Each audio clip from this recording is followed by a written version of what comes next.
badannya tuh manusia sampai kepala, tapi ke bawahnya itu berwujud ular besar dan panjang.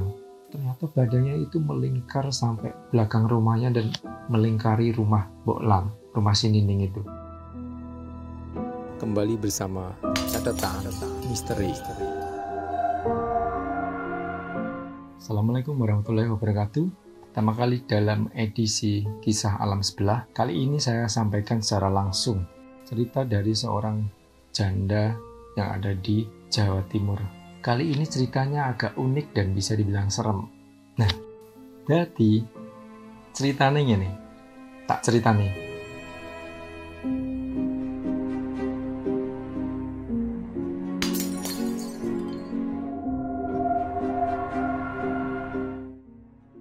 Di sebuah desa di Jawa, ada satu keluarga yang tinggal agak terpencil dari desa itu.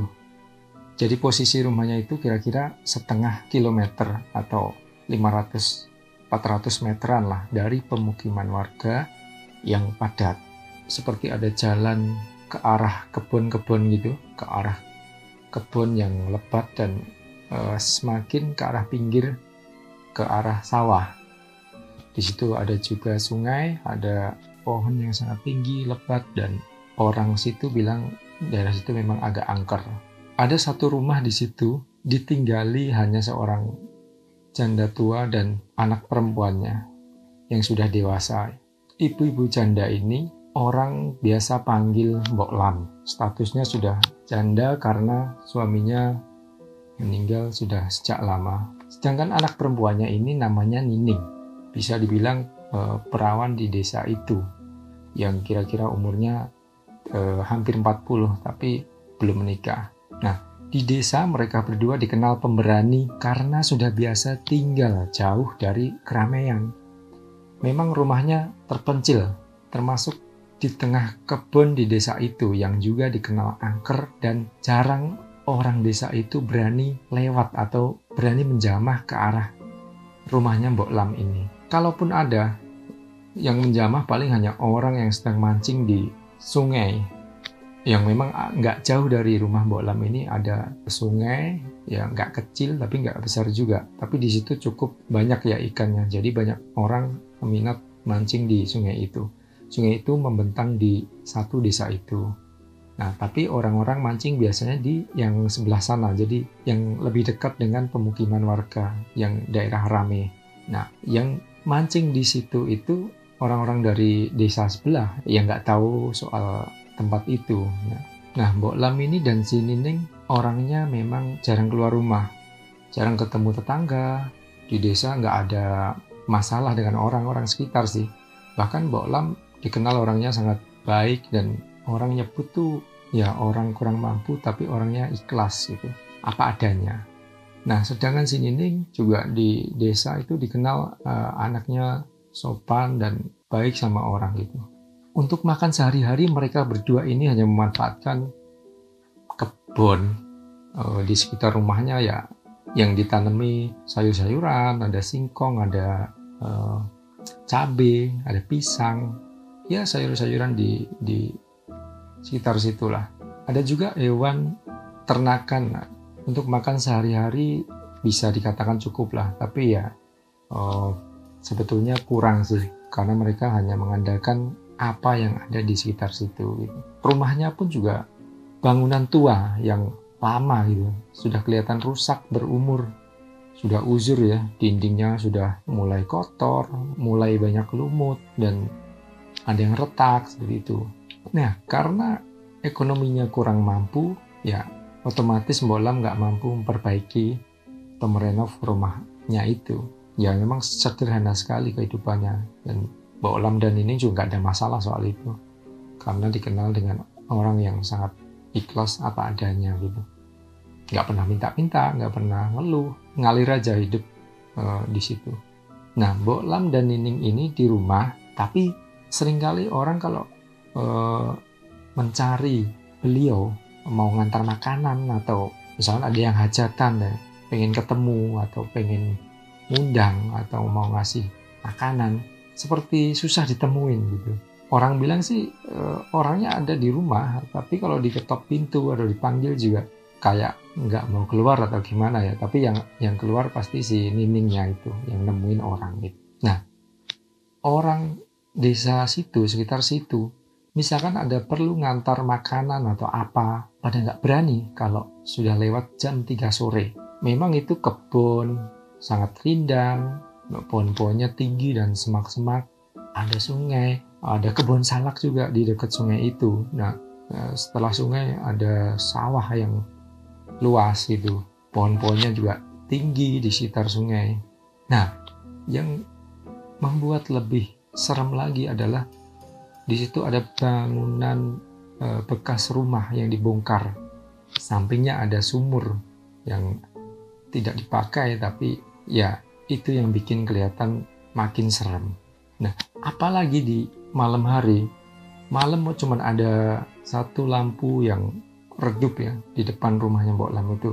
Sudah dipastikan kalau malam orang nggak akan berani ke tempat Mbok Lam. Perlu apapun pasti datangnya akan selalu siang hari. Nah, suatu ketika Nining pulang dari luar beli sesuatu, belanja dan mampir di tetangga lah ya. Waktu itu Nining pulang jam 8 malam. Sampai pekarangan rumah tuh, sampai bangunan yang bekas rumah itu, kan ada sumur tuh. Kalau pulang tuh selalu ngelewatin situ. Nah, pas mau lewat sumur itu, Nining lihat ada perempuan yang duduk di bekas sumur itu dengan sambil nyanyi-nyanyi gitu, seperti sedih sih. Nah, Nining tetap jalan pulang, nggak takut karena sudah biasa dengan makhluk-makhluk yang ada di sekitar rumahnya itu. Bahkan sudah kenal ya, sudah biasa lah, nggak ada rasa takut. Sewaktu lewat, Nining tuh tanya, waktu di sampingnya ada sebutlah kuntilanak ya. Si Nining nanya sambil bercanda tapi agak galak gitu ya. Kowe ngopo ning kono? Maksudnya, kamu ngapain di situ? Kunti itu hanya noleh. Lalu Nining dicuekin. Ditanya lagi sama Nining. Ditakoni kok, kowe ngopo? Ditanyain kok, kamu ngapain?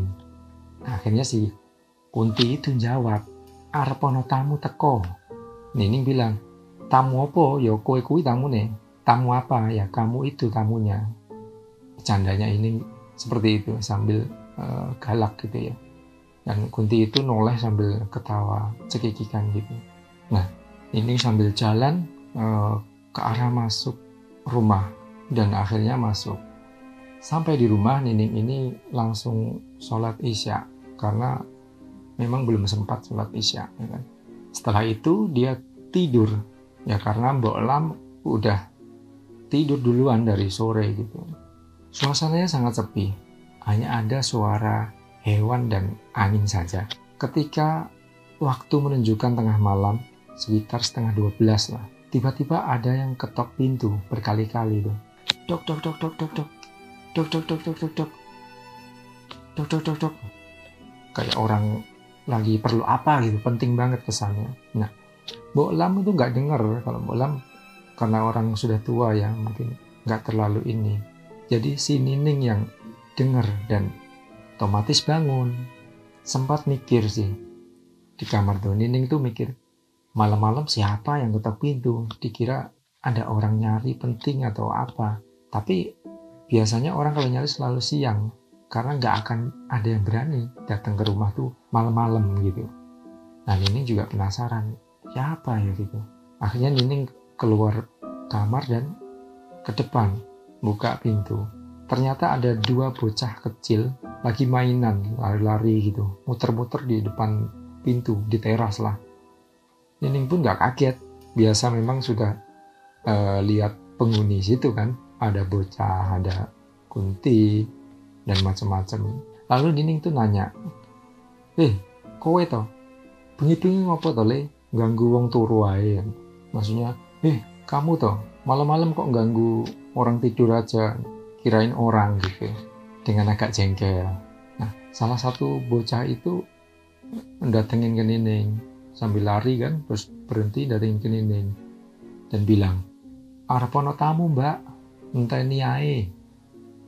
Maksudnya mau ada tamu mbak, tunggu aja.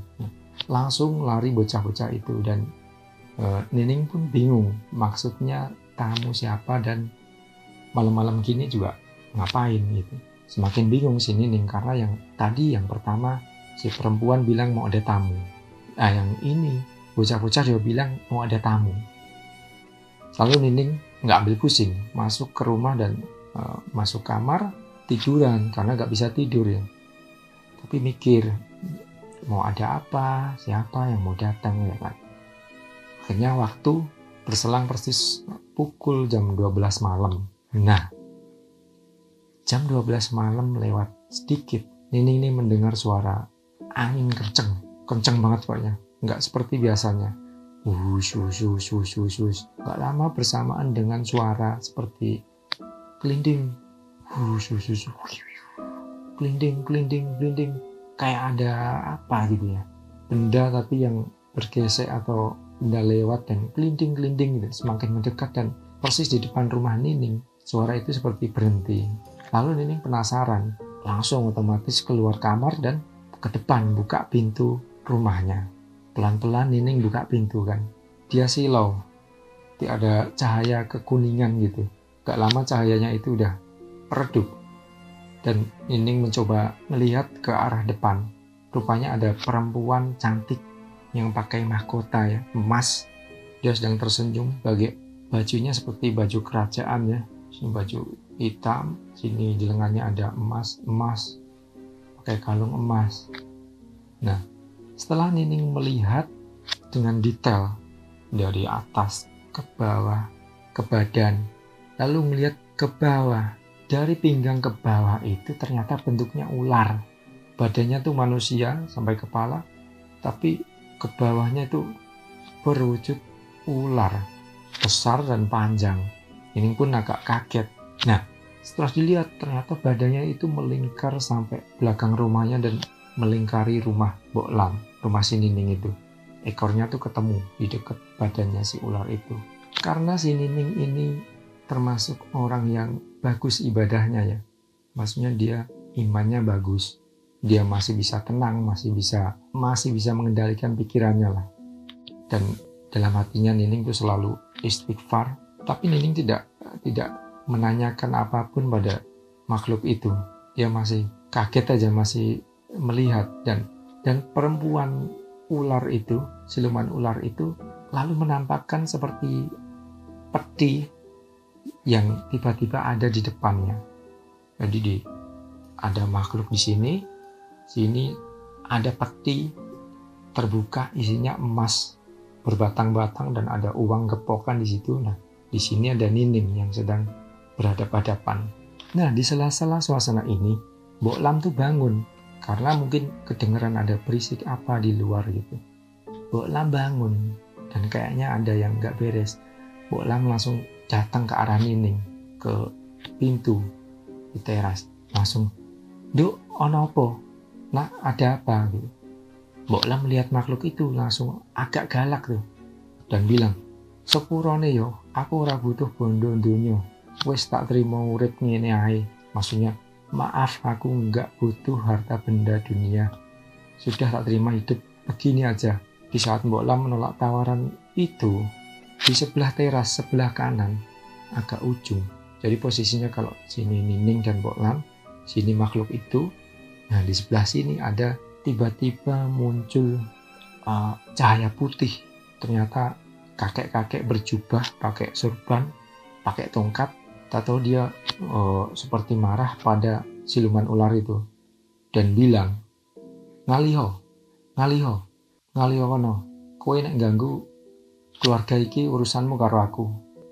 Artinya kakek itu bilang, pergilah, kalau ganggu keluarga ini urusannya sama saya. Dia bilang gitu. Lalu ular ini langsung tiba-tiba tuh agak marah tapi nggak berani ngapa-ngapain, takut. Dia cuma mengombang-ambingkan badan dan ekornya itu. Ular itu karena ada kakek-kakek tadi, ular itu ketakutan sendiri. Siluman itu mundur, akhirnya menjauh ke arah sungai, ke arah hutan itulah, ke arah kebonan itu makin menjauh dan menghilang. Bersamaan dengan itu kakek itu juga hilang tanpa meninggalkan pesan apapun. Nah, Nining bertanya langsung. Kondisi waktu itu masih agak merinding. Nah, Nining tuh tanya, "Mbok, iki enak apa jane?" Maksudnya, "Mbok, sebenarnya ada apa ini?" Nah, Mbok Lam jawab, "Wes, sing tenang Nduk, ora apa-apa. Kuwi bola-bali rene nemoni aku, nawakne bondo. Tapi Mbok ora bodoh. Kuwi mesti ana ijole. Iso ae engko kowe digawa melu ning alam kono." Artinya Mbok Lam bilang, "Sudah nak, tenang saja. Gak apa-apa. Itu sering kesini nemui saya, nawarkan harta kekayaan. Si Mbok gak bodoh, pasti ada gantinya. Bisa saja nanti kamu ikut ke sana, atau bisa juga saya." Nining bilang, "Untungnya tangi Mbok, untungnya bangun Mbok." Gitu. Dijawab, "Awake dhewe iki senajan urip kekurangan, tapi aja sampai nerima bondo teko dalan sing ora bener. Tetep eling Gusti." Artinya kita ini meskipun hidup kekurangan, tapi jangan sampai nerima kekayaan dari jalan yang nggak benar. Harus tetap ingat pada Yang Maha Kuasa. Nah, Nining bertanya lagi, "Mbok, lah sing mbah-mbah kelambi putih mau sopo yo? Mbok, yang kakek-kakek baju putih bersorban tadi siapa ya?" Mbok Lam bilang, "Nah, kui. Aku yo ora roh, Nduk. Saben aku diganggu, mesti beliau ki enek ngewangi." Artinya, nah itu saya juga nggak ngerti. Setiap saya diganggu, beliau selalu muncul membantu gitu. Sambil menutup pintu dan mengajak si Nining masuk. "Wes, mlebu turu wae, istirahat ora apa-apa." Maksudnya, "Udah tidur, istirahat saja, nggak apa-apa," kata Mbok Lam. Akhirnya masuk rumah dan melanjutkan untuk tidur. Nah, besok paginya hari sangat cerah dan Mbok Lam dan Nining ini seperti biasa berkebun, ngurusin hewan ternak, dan ya ngobrol-ngobrol aja di sekitar situ sambil menanam sesuatu gitu. Nah, lalu nggak lama kemudian sekitar agak siangan gitu, ada tetangga yang datang. Nah, dia bilang ada acara, ada hajatan, mengantarkan makanan untuk Mbok Lam dan Nining. Banyak, ada nasi, ada sayur, ada buah, ada kerupuk, lauk pauk, macam-macam. Ya semua banyak melimpah dikasih ke Mbok Lam dan Nining. Di saat orang yang mengantarkan makan udah pulang, lalu Mbok Lam kasih nasihat ke si Nining. "Ngene lho, Nduk, urip nek disyukuri, rezeki mesti enek wae. Senajan aide iki kurang, tapi nek disyukuri mesti rezeki enek wae. Kuwi wis rumus." Artinya gini loh nak, hidup itu kalau disyukuri, meskipun kita kekurangan, ada aja rezekinya gitu. Itu udah rumus. Mbok Lam bilang begitu. Ya akhirnya mereka melanjutkan kegiatannya seperti biasa di sekitar rumahnya situ. Inilah sepenggal cerita dari Mbok Lam dan Nining yang tinggal di daerah yang cukup terpencil dan angker. Banyak pelajaran yang dapat kita ambil dari cerita ini ya. Salah satunya adalah biarpun hidup kekurangan, kita harus tegas menolak jika ada tawaran yang bersumber dari jalan yang nggak benar. Itu pesan dari Mbok Lam untuk kita semua pastinya. Nah, selain itu juga ternyata bahwa yang ditunjukkan mereka adalah tetap istiqomah seperti Mbok Lam. Meskipun ditawarkan berkali-kali, tidak tergiur untuk menerima, ya, meskipun kondisinya tidak berubah. Sekian cerita ini, jangan lupa komen, like, dan subscribe. Tapi kalau nggak suka, nggak subscribe juga nggak apa-apa, nonton aja. Bagi yang menonton, saya mengucapkan terima kasih. Assalamualaikum warahmatullahi wabarakatuh. Catatan misteri.